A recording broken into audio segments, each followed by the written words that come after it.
1035 दिन के युद्ध में किसी को भी अंदाजा नहीं था धूमधाम से क्रिसमस मनाने वाले रूस और यूक्रेन एक दूसरे पर क्रिसमस बॉम्बिंग कर सकते हैं। पिछले 24 घंटे में पुतिन ने पूरे यूक्रेन में क्रिसमस बॉम्बिंग करके कम से कम यूक्रेन के 12 शहरों के चीथड़े उड़ा दिए हैं। खुफिया सूत्रों से यह भी पता चला है कि रूस ने कम से कम 100 मिसाइलें यूक्रेन के अलग अलग इलाकों पर दागी। इधर दूसरी तरफ जेलेंस्की नेटो देशों के साथ मिलकर क्रिसमस के मौके पर ही रूस पर बड़ा हमला करने जा रहा है।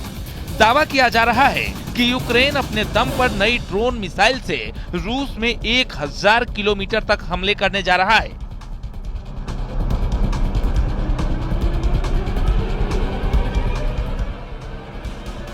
जैसा उसने रूस के कजान शहर पर किया था, जिसमें यूक्रेन के 8 आत्मघाती ड्रोन ने रूस के कजान में 6 इमारतों को तबाह कर डाला था।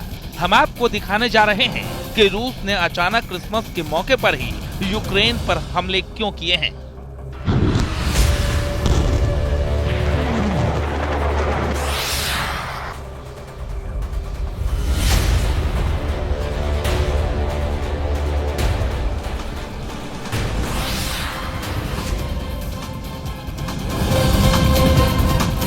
जंग में एक बहुत पुरानी कहावत है, जंग जीतना है तो जंगली बन जाओ, फरिश्ते की जगह शैतान बन जाओ। इस वक्त रूस यूक्रेन जंग में कुछ ऐसा ही हो रहा है। क्रिसमस के मौके पर रूसी सेना ने जिस तरह के हमले यूक्रेन पर किए हैं, उससे साबित हो गया है कि युद्ध के दौरान त्योहार कोई खास तारीख या समय मायने नहीं रखते।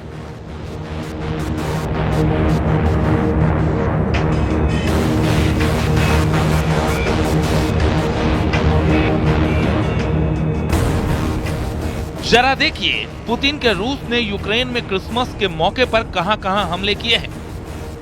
यूक्रेनी सेना के दावों के मुताबिक रूस ने पिछले 18 घंटे में यूक्रेन के अलग अलग इलाकों पर 70 मिसाइलों से हमले किए हैं। हालांकि यूक्रेनी सेना दावा कर रही है कि उसने रूस की 70 में से 50 मिसाइलों को तबाह कर दिया है। रूस के सीरियल हमलों में 100 से ज्यादा आत्मघाती ड्रोन का इस्तेमाल भी हुआ है। दावा किया जा रहा है कि यूक्रेन में राजधानी कीव में यूक्रेनी नागरिक रूस हमलों से घबराकर बम शेल्टर बंकर में घुस गए हैं।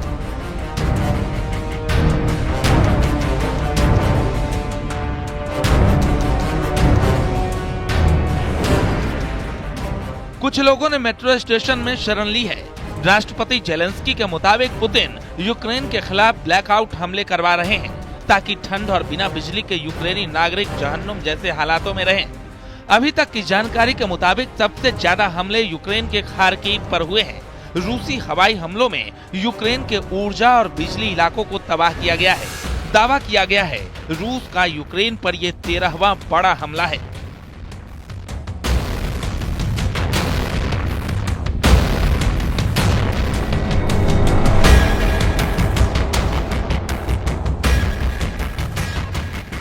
रूस के खौफनाक हमलों के चलते यूक्रेनी वायुसेना ने पूरे यूक्रेन में अलर्ट जारी किया है। रूसी हमलों की चेतावनी देते हुए कहा गया है कि रूस पश्चिमी यूक्रेन और मध्य यूक्रेन, क्रीवी रीह और क्रेमेंचुक में मिसाइलों से बड़ा हमला करने जा रहा है। खार्किव के मेयर इगोर तेरेखोव के मुताबिक खार्किव शहर पर रूस ने 12 मिसाइलों से हमले किए हैं। इन मिसाइलों ने खार्किव शहर के बॉयलर हाउस और बिजली संयंत्र को तबाह कर डाला है। यूक्रेन के उत्तर पूर्व में खार्किव पर भी बड़े ड्रोन हमलों की चेतावनी दी गई है।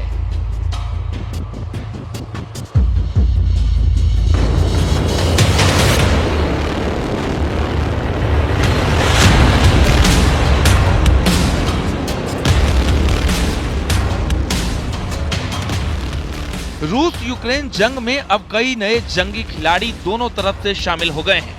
खबर यह है कि एक तरफ रूस के साथ कोरियाई सैनिक मैदान में हैं, तो दूसरी तरफ खबर आ रही है कि यूक्रेन के साथ आर्मेनियाई सैनिक मैदान में उतर आए हैं। 33 महीने से ज्यादा की जंग के बाद रूस यूक्रेन जंग में कई उलटफेर शुरू हो गए हैं।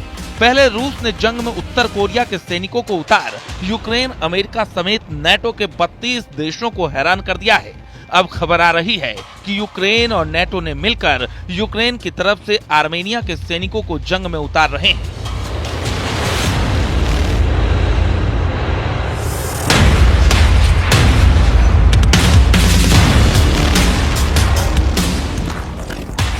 हैरानी की बात तो ये है कि आर्मेनिया को राष्ट्रपति पुतिन और रूस का समर्थक माना जाता है, लेकिन जो खबरें आ रही है उसके मुताबिक अब आर्मेनिया की तरफ से सैनिक रूसी सेना पर हमले करेंगे। आर्मेनिया के सैनिक घातक हथियारों से लैस होकर जंग के मैदान में पहुंचने लगे हैं। इधर पुतिन की तरफ से उत्तर कोरिया के 15,000 सैनिक नए साजो सामान और तैयारियों के साथ रूस पहुंच रहे हैं।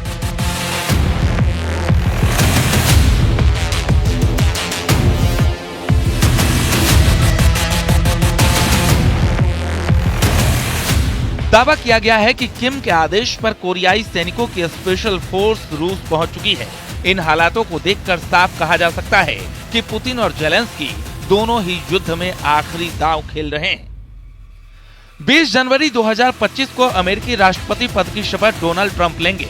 ऐसे दावे किए जा रहे थे कि ट्रंप जंग रुकवा सकते हैं, लेकिन जो हालात बने हैं उन्हें देखकर साफ कहा जा सकता है कि पुतिन यूक्रेन को अब जरा भी संभलने का मौका नहीं देंगे। पुतिन चाहते हैं कि ट्रंप की गद्दी संभालने से पहले आधा यूक्रेन रूसी सेना जीत ले।